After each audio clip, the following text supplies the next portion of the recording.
Y mucho antes de triunfar, mucho antes siquiera de tener resuelto el problema que decíamos hoy de la retaguardia hasta el 50, que va construyendo su propia fuerza y demás, o sea, todavía están peleando, todavía el gobierno revolucionario se esconde en las cuevas en la montaña, en este contexto, y el título es La resistencia vencerá, y lo afirma, todo el libro dice, vamos a triunfar, ¿por qué? Y dice, la guerra es justa, empieza a tener una serie de elementos, sobre todo políticos, y descarta las cuestiones técnicas militares como que sean las que terminen desbalanceando a favor del enemigo.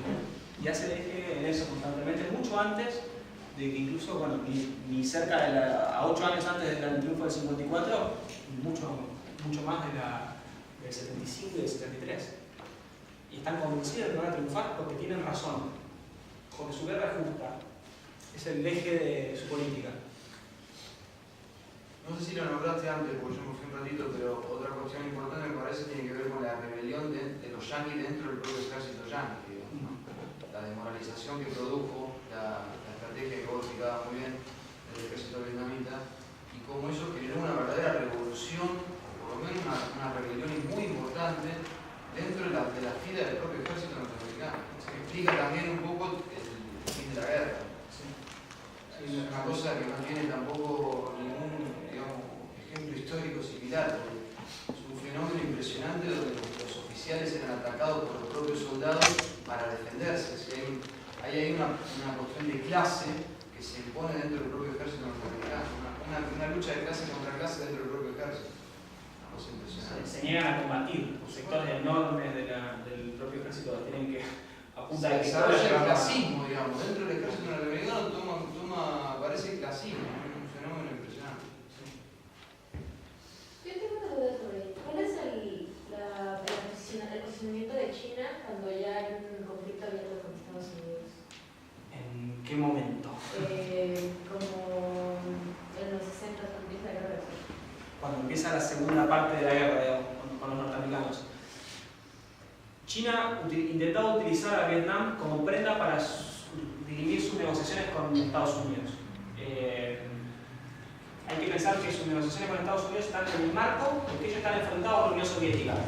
Entonces, hay algo muy particular que tiene el maoísmo y que lo aplica, uno lo ve, yo lo he visto en las revoluciones maoístas de hoy, que priorizan enfrentar primero a sectores de izquierda que le discuten el ser la dirección política revolucionaria de donde estén, ¿no? En este caso estamos hablando de geopolítica en esta situación. Y Mao prioriza una alianza con Nixon para poder resolver sus cosas con Estados Unidos, pero además para hacerse fuerte de cara a la Unión Soviética. Entonces, en las negociaciones y en estas discusiones 2 veces o 3 veces, además de que se reúne con Nixon se juntan, Mao y Nixon y discuten, firman acuerdos y entre los acuerdos que firman contemplan, o sea, dan por sentado que la dirección política vietnamita va a asumir lo que dicen ellos. ¿Van con acuerdos firmados? Así es. ¿Van con acuerdos firmados? Dicen, bueno, vos dejás de combatir acá, vamos a dividir así, vamos a hacer tal otra medida, democratizar un poco esto, vamos a desarmar acá y nosotros logramos tal y tal cosa. Llegan con el acuerdo firmado y dicen, bueno, ya está, firmá y no te da para seguir peleando, vos no te puedes enfrentar a los yanquis acá. Quédate en el molde, hasta esto te da y quédate tranquilo que ya lo arreglé yo con Nixon. Y van con el acuerdo firmado en mano. Y ahí la devolución de la dirección vietnamita otra vez les dice, ¿quién te dijo que vos sos nuestro papá, nuestro tío y quién te nombró a vos negociador de nuestra política? Esta es una guerra que estamos dando nosotros para que logramos hace el siglo y nadie te nombró a vos como responsable de nada, ¿no? Pero así la discusión con ellos. Tanto que después del triunfo de la guerra, con una invasión de una columna de más de 200.000 soldados chinos por el norte, y una de las divisiones más combativas y más duras de la guerra contra los yanquis, esto ya terminó la guerra contra los yanquis, lo van a dejar entrar y lo van a acercar, le van a dar una cacheteada importante y van a decir, bueno, ahora se van o quieren que terminemos con lo que queda. Y levantan el campamento de los chinos y se van. Estamos hablando de la China comunista, invadiendo Vietnam, acaba de derrotar los yanquis. Digo, esa fue la política ya Mao se murió ahí, pero era la política que arrastraba la dirección china con Vietnam. Lo veían como un paisito chiquito ahí que... Siempre tuvo como una visión del patio trasero. Ahora el último congreso del PC chino, tuvo edición en una revista, ellos señalan en términos ahora comerciales, como que cuestionan la intervención norteamericana en términos comercial actual en la zona de Vietnam, que habían firmado creo que tratado de libre comercio Estados Unidos-Vietnam, y si ellos se meten en nuestro patio trasero, entonces nosotros tenemos que fortalecer las relaciones comerciales con el patio trasero norteamericano, y por eso es el G77 más China, toda esta movida, bueno, de los BRICS. O sea, vos fíjate que los chicos hasta, digamos, hoy actualmente a nosotros, ellos nos consideran el patio trasero de Estados Unidos, y consideran a Vietnam el patio trasero de ellos. Si vos se meten, nosotros nos metemos. Nos venden sus juguetitos. Sí. Juguetitos. Siempre ha sido muy de esa posición. Hoy por lo, digamos, China para mí tiene una política imperialista, porque lo que define es el desarrollo de los monopolios y la búsqueda de romper barreras de mercado de otros países y demás, es esa competencia económica. Lo que no se expresa ahora, que se expresaba en ese momento, es que atrás de esa política imperialista todavía no hay una imposición, no hay un ataque guerrerista, digamos, militar. Todavía se puede discutir que en algunos lugares, en Taiwán, no sé qué, pero no hay invasión de China militar en un montón de países, todavía. Pero las condiciones de desarrollo imperialista que tienen, dicen que, bueno, puede pasar en cualquier momento. Pero bueno, ahí, siendo la China comunista reciente, ya tenían esa actitud de más. Quería dejar algunas documentales y demás para que puedan buscar, que están en internet, en YouTube. De un lado y del otro sería, para que también puedan seguirle la línea de lo que dicen los yanquis. Hay un documental que es crítico, o sea que creo que los autores son norteamericanos, pero tiene una visión crítica sobre el rol de su país en la guerra y más de izquierda, que se llama Corazones y Mentes. Yo lo encontré y aparece en la traducción así y está en inglés. Están muy buenos porque entrevistan a los que dirigieron a McNamara y demás, entrevistan a varios dirigentes militares, del Pentágono, de políticos de la época y les preguntan por qué fue la guerra de Vietnam, qué pasó en Vietnam, dice, pero usted me está tomando el pelo. Bueno, está buenísimo porque es una visión crítica y los pinchan a los dirigentes de ese momento de la CIA y del Estado norteamericano. Y bueno, la data muy buena. Ese es crítico. Pro-yankee hay varios. Hay uno muy bueno donde se ve toda la cuestión esta que decíamos de las armas, de las bombas, de los agrotóxicos y de la defensa del pueblo vietnamita, que se llama, son tres, se llaman El secreto de las armas, El secreto de los hombres y El secreto de la guerra. Son tres capítulos. No encontré nunca el nombre general de los tres, siempre aparecen así, como tres documentales que son los pasan en History Channel, pero es un documental francés. Es imperialista, los argumentos son imperialistas, pero se tiene el tema así, digamos, sus propios argumentos y la explicación de los hechos, como que si vos no sabes nada de Vietnam y ves el documental, te queda claro que los imperialistas son los malos. De su propio documental, no lo pueden dibujar. Otro documental pro-yankee es la guerra de Vietnam, la guerra de los 10.000 días. También en esta línea, pero esto ya es de producción norteamericana, con la misma línea de que les decía hoy. Y después hay un documental de un cineasta cubano, Santiago Álvarez. ¿Lo ubican a Santiago Álvarez? Bueno, un cineasta cubano que hace documentales muy conocidos, que se llama Vietnam en el año del gato. Porque el año del gato es creo que es el 75, el año del gato. Creo que decíamos la ofensiva del año nuevo lunar y demás. El 75 creo que es el año del gato. Bueno, se llama Vietnam en el año del gato. Santiago Álvarez, que es un cineasta cubano revolucionario. Un documental que abarca de todo, va explicando lo cultural, tiene una forma muy particular de contar. Es lento, pero está bueno, está muy bueno en términos de contenido. Documentales. Y después, libros, los que nombraba hoy, los de Giap, que se han reeditado ahora y que algunos incluso se consiguen digitalizados. Guerra del Pueblo, Ejército del Pueblo, es uno que llega hasta la victoria de Dien Bien Phu, hasta acá, pero ahí está toda la concepción política. Más allá de que históricamente esté escrito en este momento, la concepción política que utilizan los vietnamitas y esto que charlábamos hoy, de la moral, de la razón de la guerra y demás, está muy claro, muy bueno eso. Y el otro que es El hombre y el arma, que ahí discuten en particular con el mariscal Tito, que es el que dirigió la resistencia contra los nazis en Yugoslavia, y que Tito plantea que ya no se puede desarrollar la guerra antiimperialista porque el imperialismo tiene armas nucleares, eso lleva al exterminio. Bueno, el debate entre los dos sectores, la conclusión que sacan es que con la política o con la teoría que propone Tito nos tenemos que quedar cruzados de brazos y no podemos pelear con el imperialismo. Si les hago así, recontra cosa, pero más o menos es... Está muy bueno, pero más allá de la posición política de se puede o no se puede pelear con el imperialismo, Giat desarrolla acá la relación de la política, de la ética y de la moral respecto de la técnica militar y de las razones de la guerra. Es excelente, está muy pero muy bueno, y ahí discute lo de las bombas atómicas y demás. Impecable ese libro. Otro libro para ver el proceso norteamericano adentro, de Howard Zinn, que este es más accesible, se consigue digitalizado, ¿no? Sí, está en... Porque en papel o no hay o es muy caro. Carísimo. Yo lo traje de Cuba, pero tiene un capítulo, está muy bueno el libro, la otra historia de los Estados Unidos se llama. Tiene un capítulo que es Vietnam, la victoria imposible, que explica sencillamente esto, pero siempre está haciendo el acento en lo que pasa en Estados Unidos y en la política internacional. Es muy bueno, es un capítulo solo, pero excelente.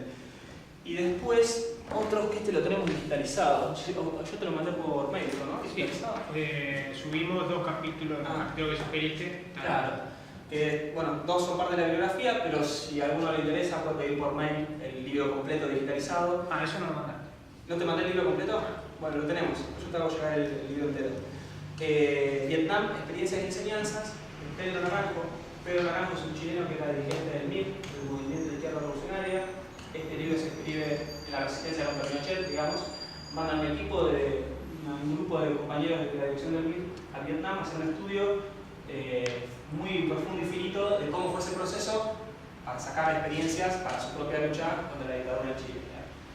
Hay solo 2 ediciones de este libro, una en el 76, 77 y una en el 80 y pico, o 79 y 86, no hay más. No se consigue este libro, no se puede comprar. Este lo encontramos como reliquia en una librería en Chile de casualidad, pero lo digitalizamos y de hecho en algún tiempito que nos dé cuero vamos a hacer una edición propia acá. Pero bueno, por lo menos al que le interese, el libro está muy bueno, desarrolla lo histórico, todo esto que charlamos hoy con mucho más detalle, con mucho más información y demás, pero además le presta mucha atención y la mayor parte del libro en realidad está dedicada a las enseñanzas políticas, a la construcción de los métodos revolucionarios, a esto que decíamos hoy del pensamiento ofensivo, la estrategia. Es excelente. Sintetiza lo mejor del pensamiento político de cómo se desarrolla esto. La verdad es que este libro es muy bueno. Y este otro, que todavía no lo digitalizamos, pero lo tenemos, así que en algún momento lo vamos a digitalizar, que se llama Vietnam, una larga historia, y que acá se puede ver desde desde los primeros pobladores humanos ahí en adelante, todo está. Y acá explica mejor el conflicto con la China de Mao y demás. Es un dirigente vietnamita, este es un libro de edición de lenguas extranjeras de la Embajada de Vietnam. Es excelente. También lo vamos a digitalizar ahora, lo vamos a poder subir algunos capítulos que esté a mano. Si a alguien le interesa el archivo, podemos mandarle el archivo digital y que lo puedan imprimir o leerlo y demás. ¿Qué otra cosa? Documentales, libros. Bueno, y después en el plano de las canciones, Víctor Jara, bueno, ahí hay muchas, algo más que yo. Bueno, esos son como... ¿Película? Película. Pelotón, está muy bueno. Y hay varias películas irónicas de los Yankees también están buenas, no me acuerdo los títulos ahora. Pelotón y Apocalipsis Now son dos pelotones. No me acuerdo, buenos días, Esa de...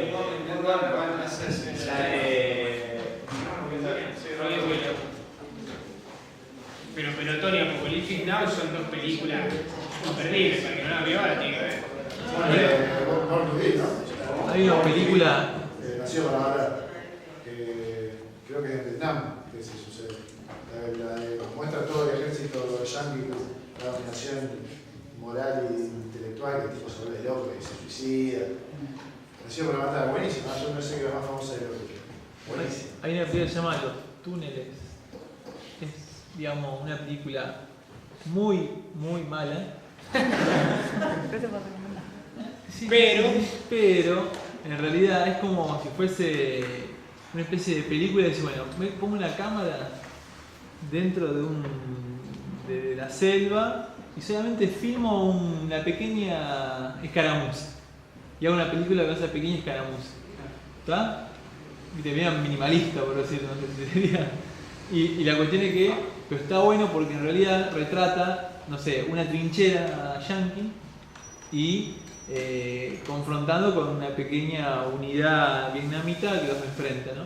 Y entonces ve el tema de los túneles, la red de túneles, y que en realidad, por ejemplo, la vida es que una combatiente es una mujer, madre de 2 hijos, y que esta cuestión de guerra de todo el pueblo es que sus hijos viven en la trinchera, dos túneles de tierra para abajo, que viven ahí, hacen la vida ahí con sus hijos. Ella va combate con los yanquis, baja, le da de comer a los hijos, o va a buscar la comida, baja, le alimenta a sus hijos y va y sigue combatiendo, digamos. Y obviamente la cuestión humana, inclusive de esa combatiente, cómo vive ese combate, pero que lo entiende que es un combate de la vida, digamos, o sea que no es algo, es parte de su vida porque está defendiendo a su familia, ¿no? Está bueno en el sentido, es yankee la película. Mario, ¿no estuvo Cristina mirando los agujeros eso con los hijos de Nancy? Sí, ahora son claro, turísticos. son turísticos. Y ahí, bueno, hay Cristina ahí metiéndose en uno de esos. y hay cuestiones que está buena que esos túneles. Tomó enseñanza, ¿no? Y toma cuestiones de los manuales yankees. Yo después indagué en la película, guionista, y toma cuestiones de los manuales yankees que investigaban la cuestión de las trampas, que los vietnamitas los esperaban en los túneles así en trampas a los yankees cuando se metían en un momento la línea de los yankees fue, bueno, vamos a buscarlo los túneles. Después recularon porque las trampas que tenían, el nivel de desarrollo que tenían de eso es imposible avanzar. Bueno, en Pelotón se ve que es el cambio que hubo entre el busca y destruye y el busca y escapa, que es el cambio que se da dentro del ejército norteamericano. Digamos. La orden era buscar y destruir. Intentaron, a los 2 días estaban buscando y escapando, que era la táctica que ellos mismos elaboraron para salvar su vida. Y eso en Pelotón se ve claramente como los grupos de ataque, cuando encuentran al enemigo, se escapan. Digamos. Buscan la manera de zafarlo. En ese sentido la película muestra bien. 2 cosas. Una de fuentes piolas, que la otra vez me lo olvidé. ¿Conoce la revista Sudestada? Bueno, tiene un número que es Las mujeres de Vietcong. Es excelente la investigación que hicieron. Es tan bueno que la televisión estatal vietnamita hizo ¿cómo se dice? Como una entrevista a los compañeros de Sudestada allá en Loma, yo soy de Loma, y lo sacaron en la televisión allá, digamos. Contando que en Argentina una revista así, retrata, etcétera, etcétera. Muy buena la nota, la información y la investigación que hicieron. Excelente. Y después que tienen un cachito, 2 párrafos, de cuando murió Ho Chi Minh, lo que encontré por ahí. Bueno, dice, Ho Chi Minh murió durante la mañana del 2 de septiembre del 69 en una cueva en Hanoi a la edad de 79 años, a causa de la tuberculosis. Deseaba ser incinerado y había declarado que este método de sepultura es más higiénico y ahorra espacio para la agricultura. A pesar de su deseo, Ho Chi Minh fue embalsamado por orden del gobierno. Su cuerpo se exhibe en un impresionante mausoleo similar a los de otros líderes comunistas como Lenin, Mao Zedong, Kim Il-sung. El mausoleo de Ho Chi Minh se ha ubicado en la plaza una plaza en Hanoi, la capital del país. Ho murió antes de que finalizase la guerra contra los estadounidenses y pudiera haber un Vietnam unificado. Cuando 6 años después de su muerte, los combatientes vietnamitas derrotaron a las tropas estadounidenses, los carros de combate llevaban una pancarta: "Tú siempre marchas con nosotros, Tío Ho". En 1975, Saigón fue renombrada ciudad Ho Chi Minh en honor al principal dirigente de ellos. De Ho Chi Minh, hay un libro que también es difícil de conseguir, un guardaespaldas, hace un libro, una autobiografía de cómo él se incorpora y demás, en lugares que él paraba para trabajar, para dirigir, porque aparte era el cráneo, uno de los grandes cráneos de todo esto. Él desarrollaba huerta, comida, salía a pescar, porque decía, y comía lo mínimo, digamos, como una vida hasta que se murió, súper ascética, súper respetuosa del lugar donde estaba, y con esa concepción, digo, él sabía que ya estaba 19 años y iba a morir, y planteaba que lo cremen para dejar lugar para la agricultura. Esa es la filosofía de vida de él representa algo que es de toda la cultura, ¿no? De este pueblo y contra que hay que pelear para los yanquis. Volviendo un poquito ahí a esta cuestión que vos decías de la música y bueno, y esto de que sorpresivamente los compañeros de Subestá hacen una revista del siglo XXI.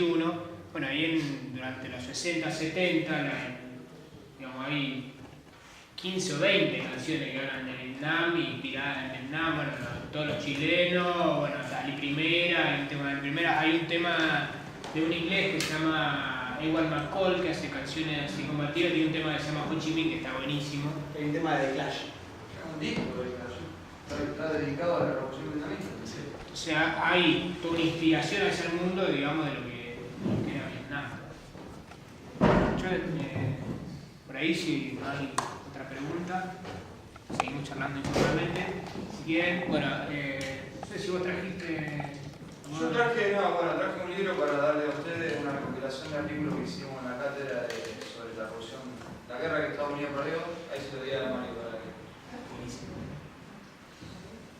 Bueno, y Ramiro está en la cátedra de Asia-África 2 de acá Historia y bueno, Vietnam, entre otras cosas. Bueno, por ahí, si dejaron sus contactos, el segundo cuatrimestre vamos a seguir con Cuba, vamos a seguir con Chile, con la guerra revolucionaria en la Argentina, está tapada como la guerra vietnamita, y bueno, con la instancia de formación. Así que un aplauso, gracias por